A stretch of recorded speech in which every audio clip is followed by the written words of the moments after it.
So you'll see these popping up now a little bit on YouTube. They seem to be doing a bit of the rounds, as it were. This is NEOECO airbrushes. They're budget airbrushes, and they got in touch, wanted to send some over. So I said yes, because again, like I said, my partner's doing a bit of this.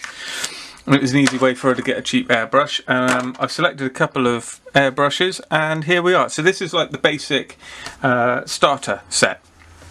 Hence why it comes with all of these bits and bobs that it does. So you've got a hose, you've got cleaning rods. This is quite good. I mean, all of this is a cheap set, but put together is actually quite a good deal. You know, you can get these. These are like £5 or £6 on Amazon. They're cleaners, really. I can't think of the word, what they're called.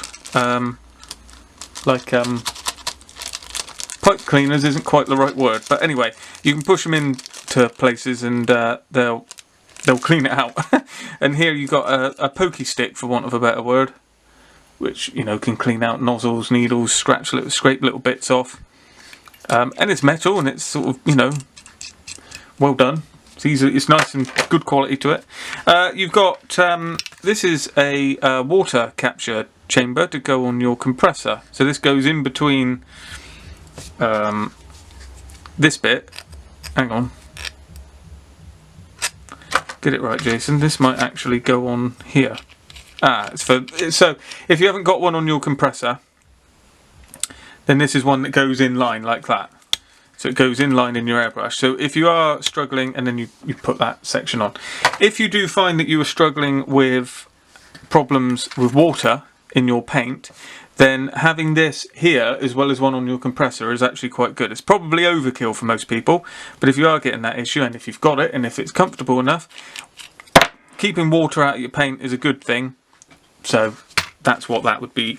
It's not a bad thing to have an extra moisture trap. This is a quick release as well, again. So all of these things are like £3, £4, £5, you know, on Amazon or something like that on their own. But to have them all in one set, and this set I think was around £40, is no bad thing. So this section here, this is a quick release cap. So if, like me, you've got multiple airbrushes, you can fit one of these to every airbrush, stick this on your hose, and then instead of having to undo it and have an air go everywhere, you can just quick release and switch your airbrush and then pop it off. This will hold the air then. This is an air valve, and this opens up that air valve again. So they're quite useful as well. Then you've got, I think some of this is aimed at tattoo, so for ink artists, you've got these large chambers as well, and these are just gravity feeds. They could be useful if you need to paint something quite big, use quite a lot of paint, and they just screw in like that. You've got some O-rings here as well, which I believe are replacements for these, or oh no, it's replacements for all the O-rings. So airbrushes have a number of these, what we call O-rings, all the way through, and these are different sizes. There'll be one in this area, there'll be one behind the nozzle here, in this bit somewhere, usually, although I can't see one now, and there'll be one here as well on this part, back in here. Never be scared to take all these things apart. That's what they're meant to do, he says. Maybe that's not meant to come off. It probably is, but I can't do it just there. But anyway, there's rings all the way in here, O-rings and all sorts of things that often need changing, depending on what thinners you use. They can perish over time, or they just perish over use or age or anything like that. So it's nice to have spares. They've even got the return valve there, I think. That is that white one. That's in here, and the needle goes through there. And that stops paint going back up the chamber. So what we got, this is a basic setup, although, well, I say that, I mean, this is got all the bits on it. So you've got a basic airbrush, double action we're talking about, not single action. So single action airbrush is down for paint and air. A double action, which this is, your air is fed in here, so you press down for air and you pull back for paint. So this you can control. So you can control if you want to do mottling, you obviously just pull it back a little bit. So this is what we call a double action. And you can lock the nut off. So this is your locking nut here. You can actually fix that. So now this will just blow air, and if you undo it a bit, it will just come back a little bit. If you really open it up, it will come back all the way, so you can flood it open. And that's very useful if you're trying to do mottling and you struggle with the control, because there you can see just a touch. You see, you only can bring it back a little bit. So if you're at that point, it's very good for mottling because you can't pull it back too far. So all you do is just make sure you move the airbrush. It's a very good way of learning how to paint with small amounts of paint initially, and then obviously once you learn, you'll get much more control if you can have a little bit of a wider play, and then you can sort of control it. This here as well, this is a air valve. So let's just see if we can link it up to a compressor. So we now have the, of course it's under a pile of kits, isn't it, the hose. So I've put the quick release on, and now we can see we're in. So we should have air. And we don't. It's a simple thing. I don't know why we wouldn't have air.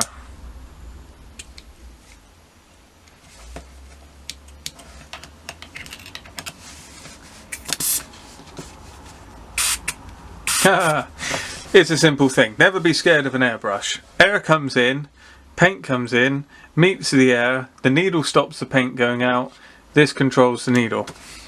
This controls the air.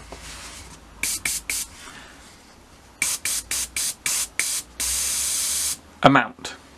Now this is a feature you usually get on sort of higher end airbrushes, and what it does is you can obviously set your pressure on the compressor, then you can actually further tweak it just by using this, and this is allowing this is a sort of valve that allows air, the air goes in there and stays there, and you're allowing how much air goes through.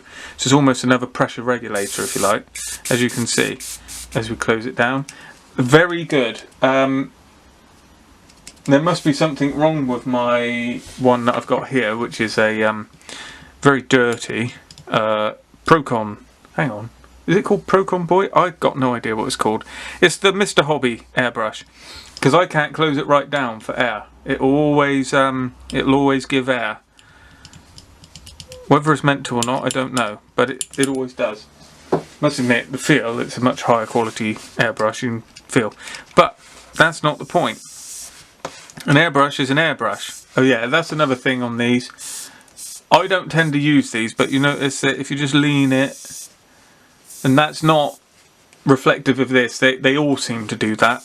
I've had them in the past, and I find that I get a little bit of like air leaking when I'm sort of moving it around, which I just like, because I hold it like that and it starts to leak. That's this making that noise. But you don't have to use these. You can just take that off and screw it straight in. Or don't be a numpty like me and hold it like this. Just hold it normally and don't bend on it. So if you undo your pressure regulator, as you can see, plenty of air. Very good. And the compressor kicks in. So we'll be doing a test of this live. Hopefully get that up in a week or two. Well, actually, I'm going to probably build a model and specifically spray it with this. Something with mottling. Also want to use maybe a different paint type as well, so it might be aimed at all of that. But as far as it goes, I've been using the other one that I got sent, so that was this one. So this is the NEOECO. They don't tend to have much written on them, which types they are.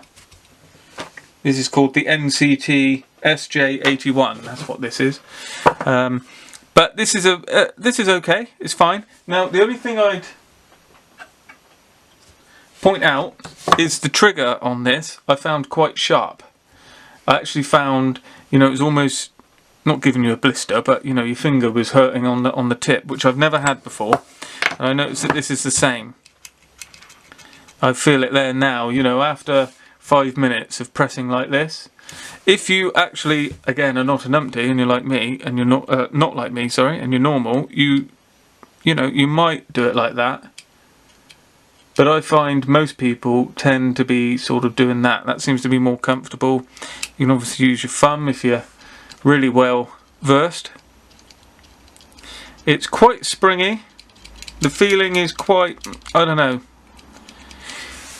agricultural, I would say. But this is a cheap airbrush. Now the reason I've said yes to this is because a lot of people on the channel say, when they talk about the beginner series I've done for Armour, is you haven't done brush painting, I'm not going to buy an airbrush because I can't afford it, and etc, etc. Well, that's starting to fall down a bit, I think, that argument, because they're affordable now. Airbrushes are affordable. A lot of them are cheaper than the latest Armour kit, or even aircraft kit, dare I say, the way prices have gone. And a compressor, you know, 50, 60, 70 pounds. So all in for about 100, 110, 120 pounds. You've got an airbrush forevermore. You never need to buy another one. You've got it sorted. And then when you want to, you can upgrade. So these are an option. This is what you can get in sort of the cheaper setups, and this is one type. This is NEOECO. Details are down below.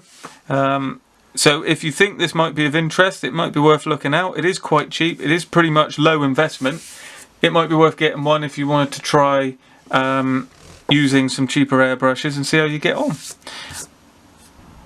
I've had no issue using them, although I must admit, you know, as I'm now after the review, I am right back to this airbrush. I mean, I've got, this does need a clean, as you can see it's sticking, but I've been using this over the weekend. I think I sprayed 5 tanks, so it had quite a lot of work. You can feel the quality, but this airbrush is probably at its cheapest £120, maybe £130 with one needle. I haven't even got to that. This was £40. And it comes with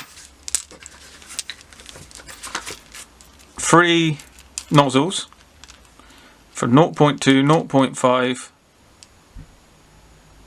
and it's got a 0.3 on it.